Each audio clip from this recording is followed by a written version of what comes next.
বলিউডের চিরকুমার হিসেবে পরিচিত সালমান খান, তাকে ঘিরে বরাবরই একটি প্রশ্ন ঘুরপাক খায় ভক্তদের মনে। কবে বিয়ে করছেন ভাইজান? বয়সের ঘড়িতে প্রায় ছুঁই করছে 60, তবুও এখনও একাকী তিনি। জীবনে প্রেমের অভাব ছিল না।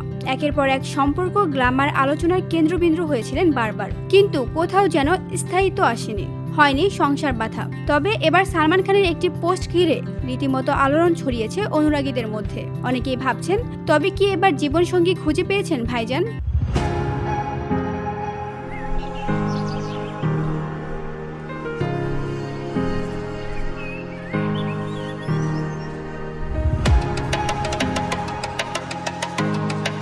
গত বুধবার ছিল সালমান খানের ভগ্নিপতি এবং প্রযোজক অতুল অগ্নিহোত্রীর জন্মদিন।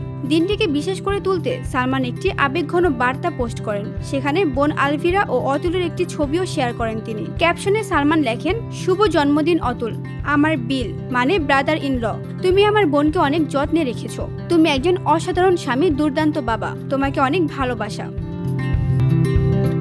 এই পোস্ট দেখে অনেকেই বলছেন, বিয়ের প্রতি অনাগ্রহী সালমান কি এবার নিজেই একজন অসাধারণ স্বামী হওয়ার স্বপ্ন দেখছেন? VOD Bangla news desk.